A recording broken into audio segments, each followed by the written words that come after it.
પ્રસાદી મંદિર ખાતે ઘનશ્યામ મહારાજનો 14મો પાટોત્સવ ઉજવાયો। સમગ્ર કચ્છમાં ધાર્મિક માહોલ વચ્ચે અનેક જગ્યાએ કથાઓ અને મહોત્સવો ચાલી રહ્યા છે, ત્યારે સ્વામિનારાયણ ભગવાનના સમયમાં જે સંતોએ આ સંપ્રદાયને અનેક ગ્રંથો અને કીર્તનોની ભેટ આપેલ છે, તેવા વચનામૃતના સંશોધિત નંદ સંતોનું જીવન કવન એવં હરિચરિત્રામૃત સાગર પંચાહ પારાયણ જ્ઞાન યજ્ઞ મહોત્સવનું આયોજન ભુજના પ્રસાદી સ્વામિનારાયણ મંદિર ખાતે યોજવામાં આવેલ।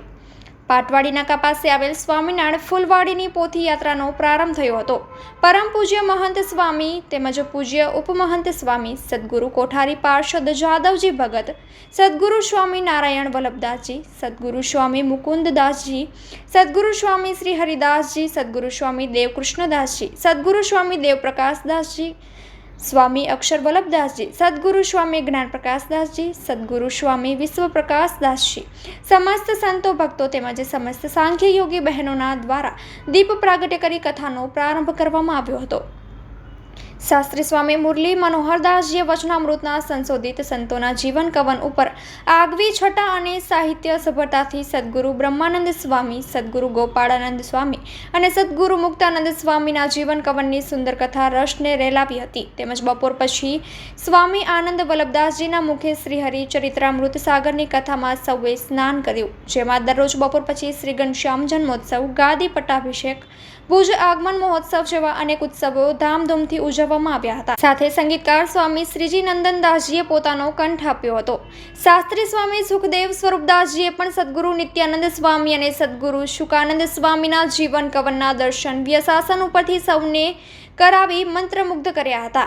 આ મહોત્સવ દરમિયાન આચાર્ય શ્રી કૌશલેન્દ્ર પ્રસાદજી મહારાજની ઉપસ્થિતિમાં ઘનશ્યામ મહારાજના રજત જડિત ભાગા ભુજ મહિલા મંદિરના મહંત સાંખ્ય યોગી સામબાઈ ફઈ દ્વારા અર્પણ કરવામાં આવ્યા હતા। મહારાજ શ્રીના વરદ હસ્તે ઘનશ્યામ મહારાજનો કેસર જળથી અભિષેક કરવામાં આવ્યો હતો। આ પારાયણ દરમિયાન દરરોજ પૂજારી સંતોએ ઘનશ્યામ મહારાજને ફળ, જ્યુસ, ફરસાણ, મિષ્ટાનના અન્નકૂટ અર્પણ કરી આહ્લાદક દર્શનની ઝાંખી કરાવી હતી। તો સંતોના વરદ હસ્તે પંચામૃતથી અભિષેક કરવામાં આવ્યો હતો। સાથોસાથ 56 ભોગ અંકુટ ઠાકોરજી સમક્ષ ધરાવવામાં આવેલ હતો। 24 ગામની મંડળીવાળા ભક્તોએ શ્રી ઠાકોરજીની નગર યાત્રા નરનારાયણ દેવના દ્વારથી વાજતે ગાજતે પ્રસાદી મંદિર પહોંચી હતી। ત્યારે આચાર્ય મહારાજશ્રીએ સત્સંગના હિતની વાત કરી એમના પૂર્વ સંસ્મરણોની યાદોને તાજી કરી હતી। સાંખ્ય યોગી બહેનો પર પ્રસન્નતા વ્યક્ત કરી રાજીપા સ્વરૂપે નારાયણ પર સદગુરુ સ્વામી હરિસ્વરૂપદાસજીના મંડળના વર્તમાન મંડળધારી સદગુરુ સ્વામી દેવપ્રકાશદાસજી તથા મંડળના સંતો દ્વારા ગામ નારાયણ પર મહંત સાંખ્ય યોગી દેવબાઈ ફઈ, સાંખ્ય યોગી પુરબાઈ ફઈ તથા સાંખ્ય યોગી કાંતાબાઈ ફઈ સમગ્ર મહોત્સવના યજમાનોને પ્રસાદી મંદિર વતી સુંદર અને રમણીય ઘનશ્યામ મહારાજની મૂર્તિ સાથે પ્રસાદીની વસ્તુ જડિત તકતો અર્પણ કરવામાં આવ્યો હતો। તેમજ ભુજ મંદિર વતી પણ પૂજ્ય મહંત સ્વામી આદિ સંતોએ પહેરામણી અર્પણ કરી હતી। તેમજ પૂજ્ય ઉપમહંત સ્વામી પાર્ષદ જાદવજી ભગત, સદગુરુ શ્રી હરિદાસ સ્વામી, સદગુરુ બાલકૃષ્ણદાસ સ્વામી, સદગુરુ પરસોત્તમ સ્વરૂપદાસજી સ્વામી, સદગુરુ મહાપુરુષદાસ સ્વામી, સદગુરુ દેવપ્રકાશદાસ સ્વામી આદિ સંતોએ પણ આશીર્વાદ પાઠવ્યા હતા અને ઘનશ્યામ મહારાજનું રજોપચારથી પૂજન કરવામાં આવ્યું હતું। ત્યારબાદ સંધ્યા સમયે મહાઆરતીનું આયોજન પણ કરવામાં આવ્યું। મહોત્સવનું સભા સંચાલન સ્વામી હરિકૃષ્ણદાસજીએ સંભાળ્યું હતું। પાટોત્સવ પ્રસંગે સુવર્ણનું દાન પણ યજમાનો દ્વારા કરવામાં આવ્યું હતું। વિદેશથી પણ કેટલાક ભક્તો ખાસ આ પ્રસંગે હાજર રહ્યા હતા। મંડળના મહંત સદગુરુ કોઠારી સ્વામી દેવપ્રકાશદાસજીના નેતૃત્વ હેઠળ સમગ્ર મહોત્સવનું સંકલન કરવામાં આવ્યું હતું। આ મહોત્સવમાં અંજાર, માંડવી, ભુજ તેમજ સમગ્ર શૈક્ષણિક સંસ્થાનું સંચાલન કરતા સંતો, સમગ્ર કચ્છ, ચોવીસી, વાગડ અને અબડાસા પ્રાંતના મંદિરોમાંથી બહોળી સંખ્યામાં સાંખ્ય યોગી બહેનો પધાર્યા હતા। રસોડાની સંપૂર્ણ જવાબદારી સદગુરુ સ્વામી પરસોત્તમ સ્વરૂપદાસજી સંભાળી હતી। તેમજ દરરોજ બંને ટાઈમ સરસ ભોજન પ્રસાદની વ્યવસ્થા પણ કરવામાં આવી હતી। ભુજના યુવાનો અને બહેનોએ મળી પીરસવાની સેવા તેમજ માધા પર કેરાના ભક્તોએ ભોજન પ્રસાદ બનાવવાની સેવા કરી હતી। મહોત્સવને સફળ બનાવવા પ્રસાદી મંદિરના કોઠારી શાસ્ત્રી સ્વામી હરિકૃષ્ણદાસજી અને કોઠારી સ્વામી હરિપ્રકાશદાસજી સાથે સૌ મંડળના સંતોએ પણ સહકાર આપ્યો હતો। શ્રી સ્વામિનારાયણ મંદિર પ્રસાદીમાં ઘનશ્યામ મહારાજ બિરાજમાન છે। છેલ્લા 14 વર્ષથી દર્શન આપી રહ્યા છે અને આમ જોવા જઈએ તો આ મંદિર ખુદ સ્વામિનારાયણ ભગવાને બનાવેલું છે અને સ્વામિનારાયણ ભગવાને સ્વયં આ કચ્છની ભૂમિ ઉપર નરનારાયણ દેવની પ્રતિષ્ઠા કરી હોય તો આ પ્રસાદી મંદિરમાં સમયાંતરે આજ નરનારાયણ દેવ જે આપણે નૂતન મંદિર છે ત્યાં કને લઈ જવામાં આવ્યા પણ જે ઘનશ્યામ મહારાજ બિરાજમાન છે એને 14 વર્ષ પૂર્ણ થતાં પંચદિનાત્મક જ્ઞાન યજ્ઞ મહોત્સવ અહીંયા ઉજવાયો.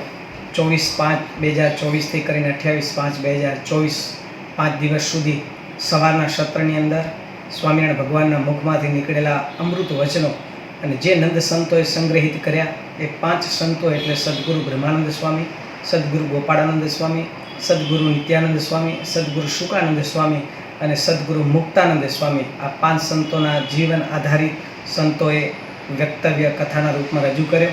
સાંજના સત્રની અંદર હરિચરિત્રામૃત સાગર ગ્રંથ એનો પણ સૌ કોઈ હરિભક્તોએ લાભો લીધો. સાથે સાથે ઉત્સવો, ઘનશ્યામ જન્મોત્સવ હોય, ભુજ આગમન મહોત્સવ હોય, ગાદી પટ્ટા અભિષેક હોય, પૂજ્ય શાસ્ત્રી સ્વામી આનંદ વલ્લભ સ્વામીએ ખૂબ સુમધુર શૈલીની અંદર સંગીતજ્ઞ સંતોની સાથે આકર્ષણ ખૂબ જમાવ્યું અને હરિભક્તોને ખૂબ આનંદ આવ્યો છે. સવારના સત્રની અંદર પૂજ્ય મુરલી મનોહર સ્વામી અને પૂજ્ય સુખદેવ સ્વરૂપ સ્વામી આ બંને સંતોએ કથાનો રસપાન કરાવ્યો હતો. સાથે સાથે ઘનશ્યામ મહારાજના સુવર્ણ અને રજત મિશ્રિત વાઘા અર્પણ વિધિ પણ થઈ હતી, જેના યજમાન પદ ભુજ મહિલા મંદિરના મહંત સાંબાઈ ફઈ રહ્યા હતા. અને સમગ્ર કથાના યજમાન ગામ નારણપર ઉપલાવાસના પૂજ્ય મહંત દેવબાઈ ફઈ, એમના બંને શિષ્ય પૂજ્ય પુરબાઈ ફઈ અને કાંતાબાઈ ફઈ રહ્યા હતા. 5 દિવસની અંદર ત્રીજા દિવસે પૂજ્ય આચાર્ય મહારાજશ્રીનું આગમન થયું. સંતોના આશીર્વાદ મળ્યા, આચાર્ય મહારાજશ્રીના આશીર્વાદ મળ્યા. સમગ્ર નારણપર ઉપલવાસ, નારણપર નીકલવાસ, મેઘપર, કેરા સમગ્ર 24માંથી ભક્તો આવ્યા.